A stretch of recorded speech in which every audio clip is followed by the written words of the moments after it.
Good afternoon, good morning, good evening.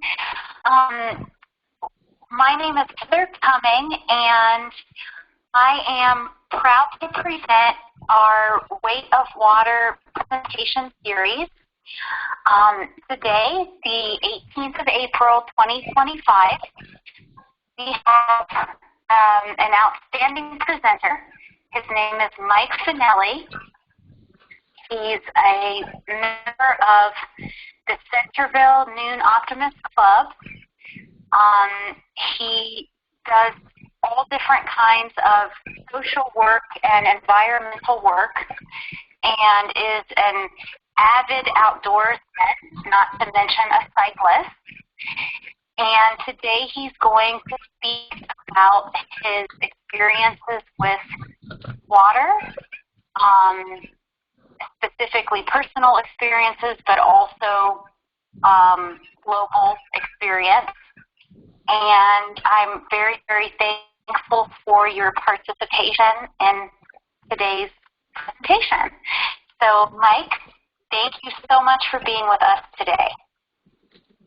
Thank you very much, Heather. And just so everybody knows, Heather is in Africa, and there's a little bit of technical difficulties, and I think they're having some very challenging weather right now, possibly too much rain and flooding. So I'll just go ahead with my presentation, and Heather's listening in, and maybe she'll have some questions and additional information as we go forward. So it's Easter weekend, everybody, and I just wanted to welcome everybody. Today's Friday. It's Good Friday, and Sunday is Easter Sunday coming up. So for a lot of people, this is an important weekend coming up in our country and in our world. The subjects, I guess I'd like to tell a short story about how I got involved with SSAAP, Heather's organization. And the story goes something like this. I live in Dayton, Ohio, and Heather is from the Dayton area as well, but we did not know each other. But Heather's mother, Gail, came to our church, and she gave a presentation telling us about the SSAAP program. And after Gail's presentation, I stopped and chatted with Gail. She was selling some artifacts from Africa that Heather had sent over, and I learned a little bit about Heather's program and what she was doing, and especially about her water well program. And so I went home and kind of forgot about that, and then my mother's birthday was coming up. My mother is going to be 90 or 91 years old, something like that, and I wanted to do something special for her. And she always said, "Don't buy me a present. I don't need anything. I don't want anything."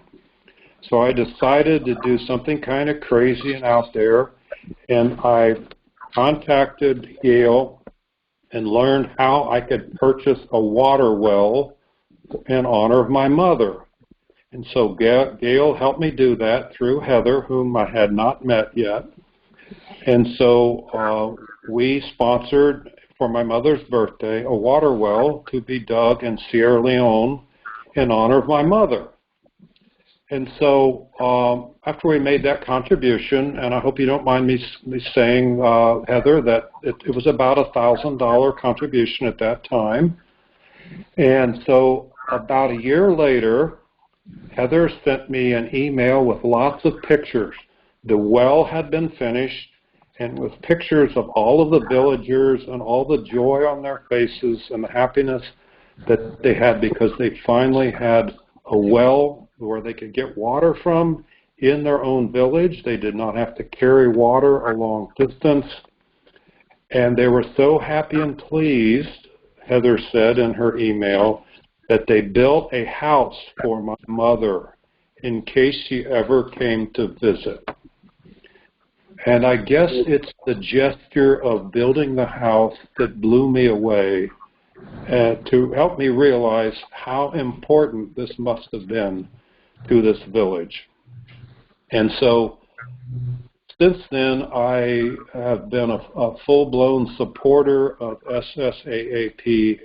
and have gone on to sponsor more wells for friends and family, and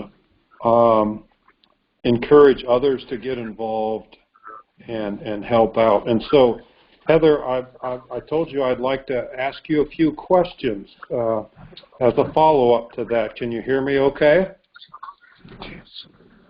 I can hear you very, very clearly. Okay. It's amazing that we're talking a half the world away to each other.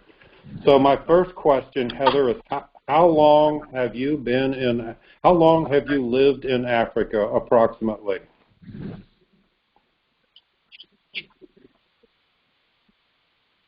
1 years, going on 22 years, not permanently. Some of these 21 to 22 years, we spent some months in India, definitely some years back in the United States, but the majority of the last 21 years, I've been either in Zambia or in Sierra Leone, but primarily Zambia. Okay. So that's 21 years was her response, approximately 21 years. She's been in Zambia and Sierra Leone, and a few of that time has been in India. Okay, so here's my second question. I think this is important information that others also are curious about. In that time, how many water wells have you helped to provide for villages in Africa?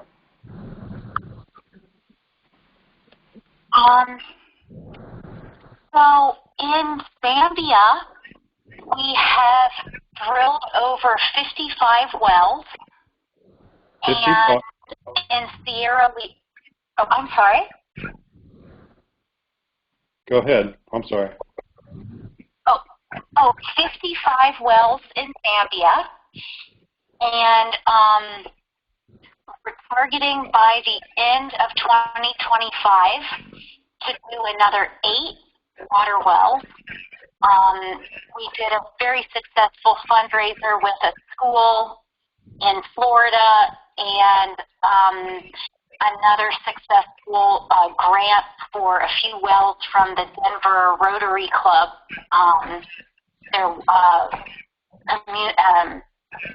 They have a specific committee, a World Community Service Club, that helps internationally. So we're hoping for 8 more wells by the end of 2025. And in Sierra Leone, we've funded 115 water wells. We haven't completed that amount yet. I would say we're finished with about 80-something of them. Funded 115. Okay, so just to repeat what I think I heard, in Zambia, SSAAP has provided 55 wells with 8 more to be added yet this year, and lots of fundraising has been going on to support additional wells. And then in Sierra Leone, I think the number is 80 wells in either finished or in process. So just kind of rough addition, that's about 140 wells that SSAAP has provided to villages in Africa. That's mind-boggling. That's just amazing. So I'm going to just wonder in my own mind, now that those villages have safe, clean drinking water, how many waterborne diseases may have been prevented by having safe drinking water for all those probably thousands of people. I'm guessing a village has, 50 to 100 people in a village, and you multiply that by another 150, that's thousands of people who now have safe drinking water and who have diseases prevented that otherwise they would probably have shortened their lives. And to go on to the next step, how many lives that have been saved because those thousands of people have safe drinking water. So, and how many kids that now, children, especially girls, can go to school because they're not carrying water long distance and having better lifestyles and a higher standard of living because they now have water. So anything you want to add to that, Heather? You know, when you put it that way, over 140 water wells in the last 2 decades of me being here, that makes me feel pretty good, you know, 70 per year. But you're exactly right. The dependable, reliable, and loyal water source, it helps in a plethora of ways.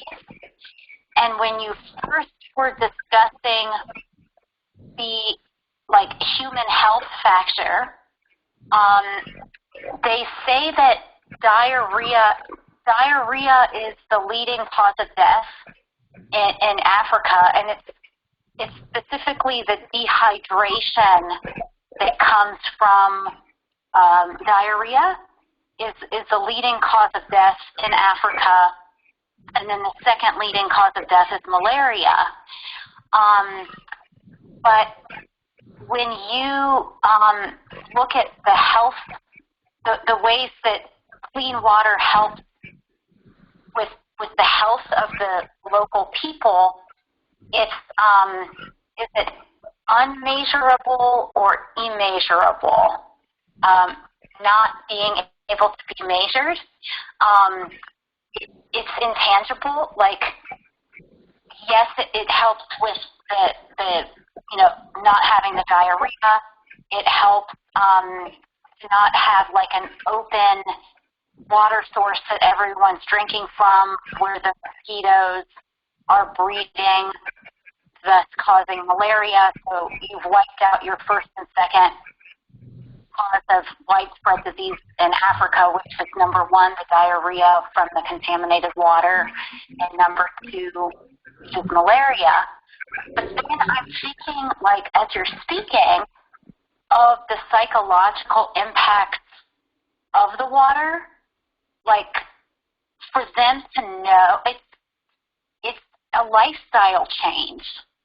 It's a whole new portal into their existence, because in a general way, we work with people in the remote village areas, and in a general way, people are very happy.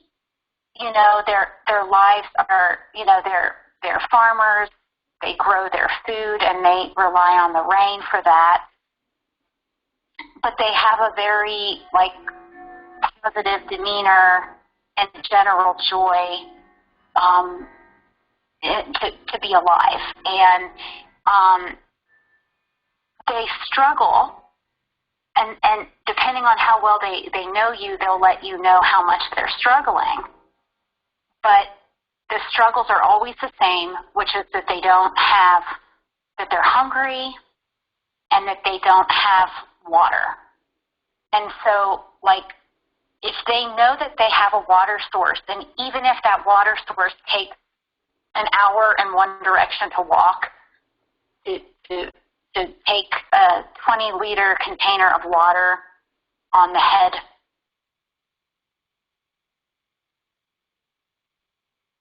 Wow. So let me see if I can calculate this out. So if they're carrying 20 liters of water, that's real close to 5 gallons. And one of the things we wanted to talk about today is what is the weight of water. And so I have a little demonstration I'd like to do. I have a gallon of water here in front of me. I'm showing it on the screen. It's a gallon from the grocery store. And I have a scale.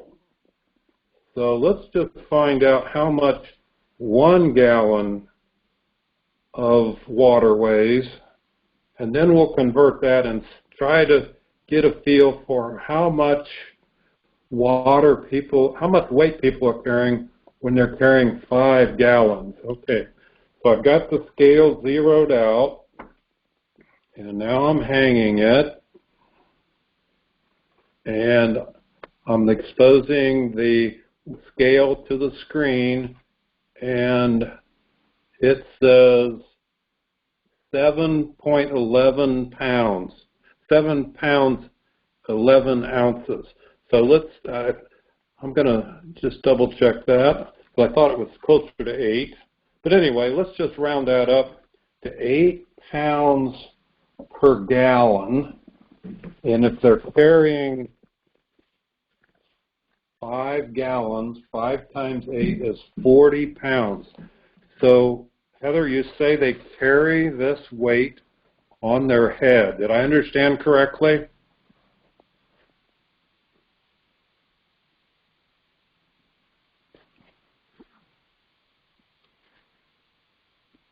Well, I'm not sure if Heather, if we may have lost Heather.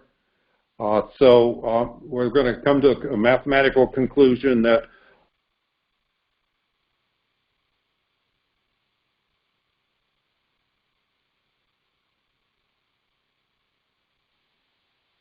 okay. So the people in villages are carrying water as far as a mile, and they're carrying it on their heads, and I understand it's mostly women that do this.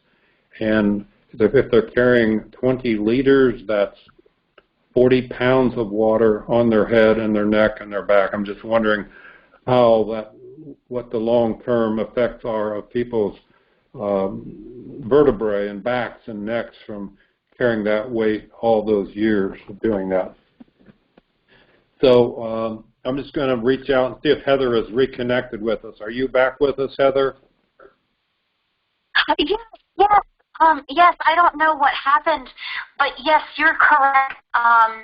When you were asking about the weight of the water and the distance and all of it, you were correct.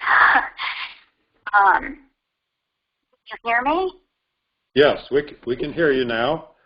And so let me ask you a question, a personal question. So the last I heard in your last newsletter, you and Radiance were still carrying water to get to your home. Is that still the case, or is your well in and up and running yet?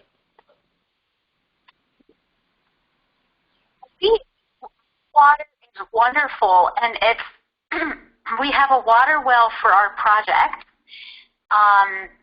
which will be used for irrigating.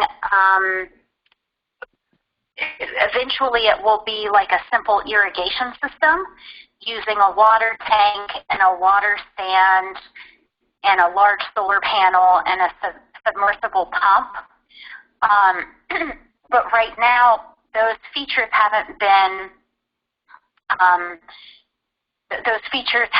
yet been installed, and so we have been hand fetching water, and the distance from our home to the water well for the project is very short. The problem is that it's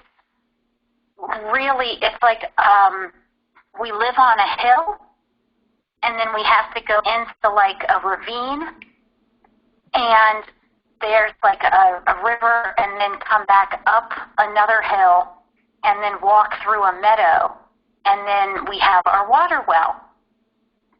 And I'm just laughing about this because I feel like there's no such thing as living in Africa without Africa humbling you over and over and over again. So we've had this well for our site in the new chiefdom where we're working since 2021. The well was drilled, and we've been living here since November of 2023. We thought everything would be so easy now that we had a water well so close to our house, because at our old site we were walking like 15 minutes in one direction, getting the water, walking back again, and it was just very difficult. So now our water well is very close to our house, but we have to literally like go down a valley, come back up a hill, walk across the meadow. So it's very humbling because it's taught my daughter something that I never knew when I was growing up, which was not to waste water. You know, I wasted water when I was young because I loved taking hot showers and hot baths, and I don't think I'm the only American that does things like that. But I wasted a lot of resources because I didn't understand what it was not to have those things. And now that I understand it, and now that I've lived with people for so long that are so grateful to have water and food, I can't go back in the opposite direction and be ungrateful, if that makes sense. Like I always see it from their eyes. I always see it I'll see it from the perspective of Africa. People are so grateful. They're so grateful for water because it's so hard to have the reassurance of always having it. Does that make sense? Yeah. But it's humbling to hear that you're still carrying water quite a distance every day. If I remember correctly, one of you has to go fetch water so that you can get through the day. It's still very humbling. I saw a document lately that the average American uses 55 buckets of water per day. It didn't say gallons. It said buckets. So I think a bucket is bigger than a gallon by quite a bit. The average American uses 55 buckets of water per day. The average African / third world country person uses 1 gallon of water per day because it's so valuable. It's so hard to get. You appreciate it because you have to carry it. You have to find it and carry it. I'm wondering if it wouldn't be, we shouldn't have a national day here in the United States where everybody has to carry the water that they are going to use for that day, just to put everything into perspective so that we can really appreciate and be grateful for in our country what we have, and maybe have more respect for others who don't have the conveniences we have of water at our faucet to turn on, and we take that for granted. And so, do you have any follow-ups on that comment, Heather?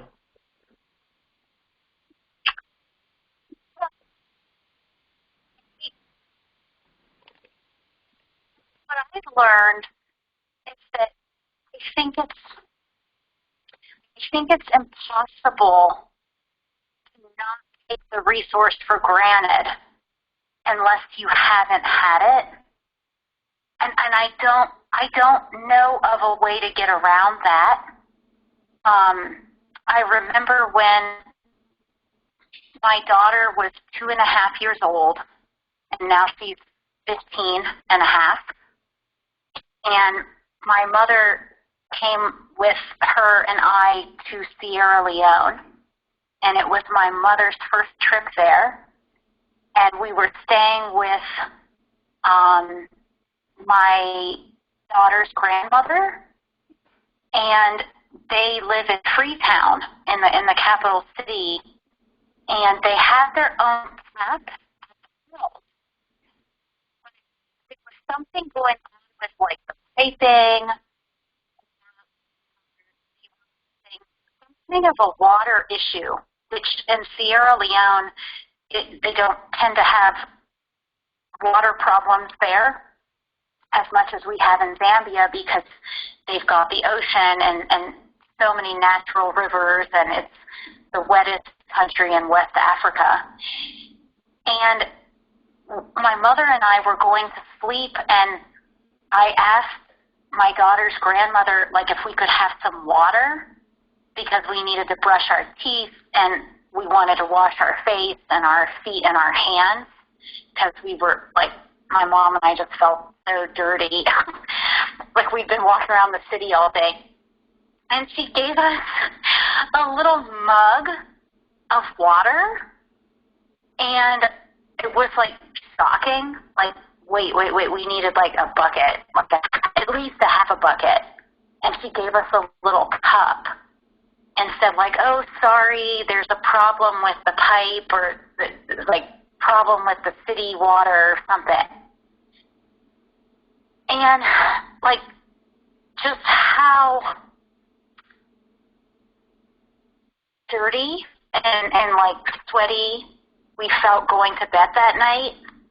Like, and I think we used the cup just to brush our teeth. We didn't wash our face or our hands or our feet. And I don't know if it's possible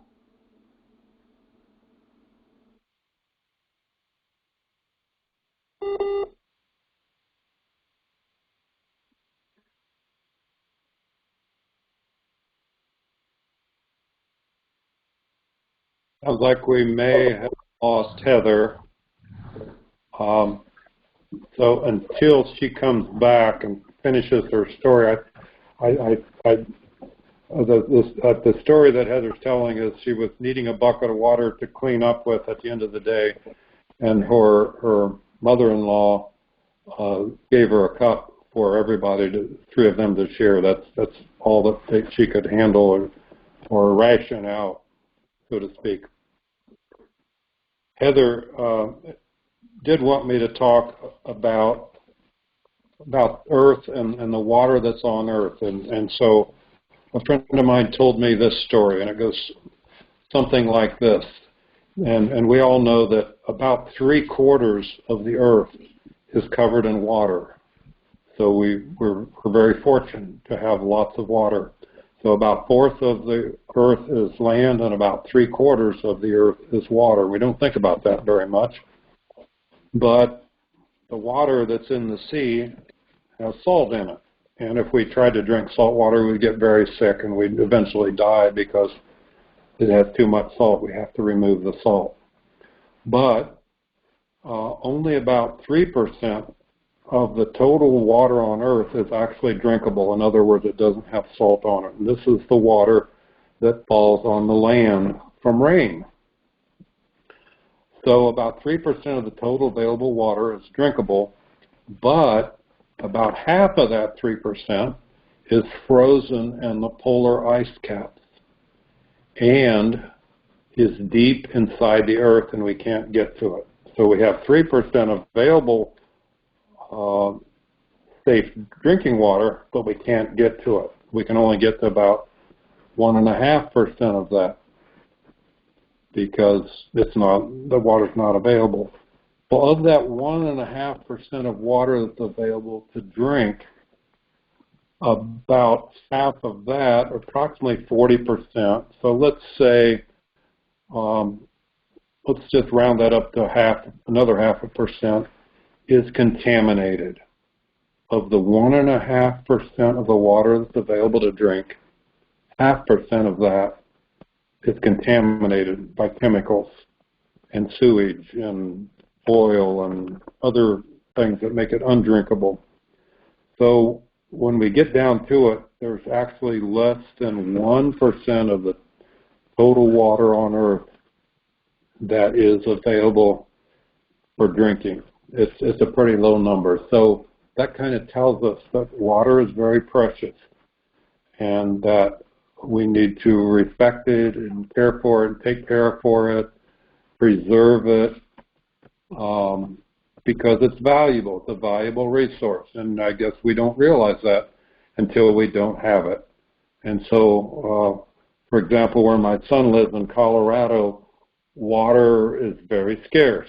He kind of he lives northeast of Denver, but it's kind of out in the plains, and they get their water from the mountains, that sometimes there's not enough snow from the mountains, that there's not enough water that flows down into the rivers and streams and gets to them, that they have a resource for water. So they don't flush their toilets unless their standard rule is, if it's brown, flush it down. If it's yellow, leave it mellow. So unlike what we do here in the East, we flush our toilet every time we use it, but out west and other places where water is more valuable and more scarce, people don't always flush their toilets, trying to preserve them. And the water that they do use to flush their toilet is much less water, maybe about a gallon of water versus 3 gallons, which a lot of our toilets here in the Midwest have. So water is valuable, and water is life. And then one last thing that Heather wanted me to talk about is the water cycle. It goes something like this. There's a glass of water. There's about 8 ounces of water. And so I'm going to drink this glass of water.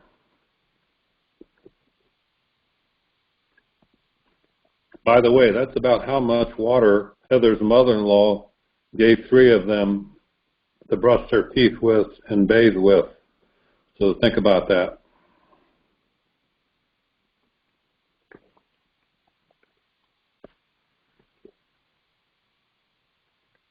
So I just drank 8 ounces of water. So that water didn't know it, but it's about to go on a wild and adventurous journey. It's going to go through my body.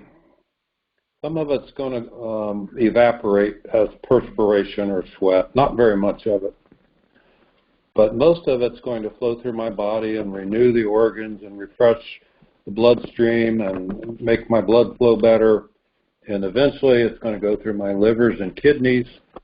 And those livers and kidneys are going to fill the excess water with toxic chemicals to flush out of my body in the form of urine. So I'm going to eventually, sometime today, go to the restroom, pass that urine into the toilet, flush the toilet, and that urine will go into sewage pipes that will travel, here where I live in Ohio, about 10 miles through pipes. And sometimes it has to be pumped. It doesn't all flow downhill. You have to expend energy and electricity to pump that sewage, that water, to a water treatment plant, a waste treatment plant.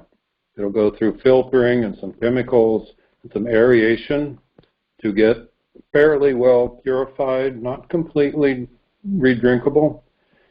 But then they release that water from the water treatment plant into the Great Miami River here in Ohio.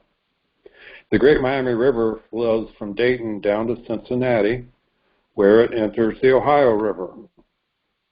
So the urine that I expelled into the toilet is eventually going to be entering the Ohio River. The Ohio River flows to the Mississippi River. And then from the Mississippi River, that water flows down to the Gulf of Mexico, into the Gulf of Mexico, which is salt water. It's back into the ocean, basically. But water's on quite a journey. And then the sun's going to shine over the water of the Gulf of Mexico, and some of that water will evaporate and go up into clouds. And the clouds, basically, the white clouds are basically water that is humidified. It has a high humidity and form those white clouds. And eventually, the wind will blow those clouds back over the land. And when those clouds over the land hit cold air, that water will precipitate, and those droplets of humidity will form droplets of water and fall back to the ground and go into the ground and then become groundwater. And then the water will be pumped out of the ground and go through a water purification plant. Here, this is the way we do it in Ohio. It will be purified with chlorine, mostly, and piped and pumped to our homes. And then it will come to the faucet, and I'll get out a glass and have a cup of water. That water that's what's called the water cycle. Water I just drank is going on a wild and adventurous journey, and eventually will come back to us. And guess what? The water that I just drank has passed through the bodies of dinosaurs who were on Earth over 50 million years ago. The same water I just drank passed through the bodies of dinosaurs and at least 7 other human beings. That water has passed through the bodies of 7 other human beings. So the next time you have a friend that's getting ready to drink a glass of water, stop and say, wait. Do you know that that water you're about to drink has passed through dinosaurs 50 million years ago and the bodies of 7 other human beings? Are you sure you want to drink that water? Just to make him stop and think about it a little bit and maybe appreciate it. And do you know why? It's Easter weekend coming up. It's Good Friday today. And why is it that why don't you see dinosaurs at Easter time is the question. The answer is because they're extinct. Extinct, yeah. It's egg hiding time. And Easter bunnies, for some, are going to be hiding eggs coming up this weekend. Heather mentioned that I'm a member of the Spinnerville New Optimist Club, and we have a program for kids where we hide 10,000 eggs in a big field, and about 1,000 kids come out. And if we can hold them back long enough, and we finally blow the horn to release them, those kids will rush out into the field and pick up as many eggs as they can, as fast as they can. And all the eggs are gone and picked up within about 1 minute. It's quite a sight to see. Anyway, so I'm going to touch base and see if Heather might have been able to reconnect. Heather, are you there? I'm loving listening to you share. Yeah. Do you have any closing words or anything else you want to mention?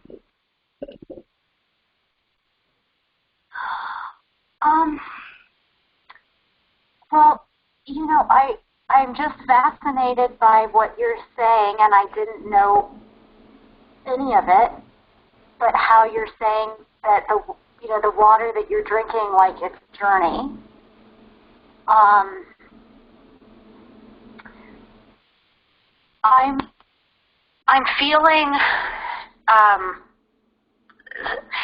feeling such a deep need, or need isn't the right word. I'm feeling such a deep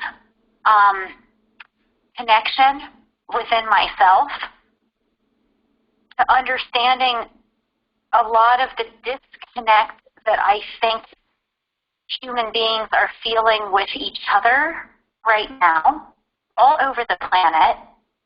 And I think it's because we don't have our connection to Mother Earth the way that we need to while we're grounded here, while we're anchored here. And it just sounds something so simple to talk about water, but it's very profound, as you've touched upon. And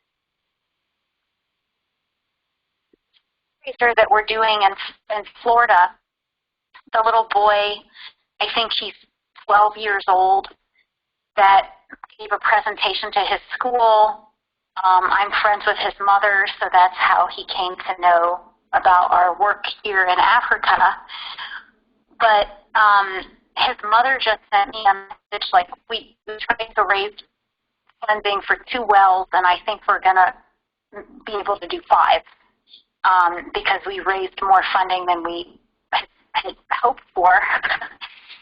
And she was saying how, like, all of these kids at his school are, like, talking to him about water and how he's, you know, got more questions to ask me so he can answer them. And I'm just so touched on many levels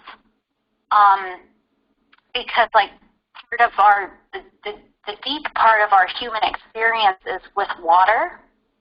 Like, we're so dependent on it, but we don't even realize what it means in our lives. And how do we create that consciousness, appreciating water and appreciating our human relationship to water? And animals have a different relationship to water. Like, they can drink dirty water and we can't, but they still have such a deep connection to water. And I think for me, what I would love is for as many people as possible to reconnect to Mother Earth, because if we do that collectively, we can't keep destroying the planet the way that we are. And it enhances our human experience, if that makes sense. And that's just one of the many, many, many gifts that Africa has given me. And also my daughter, who's grown up with all of these difficulties with water, fetching every day now.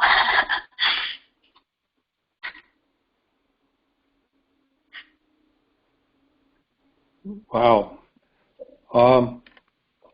I just want to say how inspired I am by the service that you do for others, Heather. I don't know anybody else that has dedicated so much of their life to serve other people in an unselfish way. You're a godsend. You're an angel. You're my hero. I'd do anything to help support the work that you do.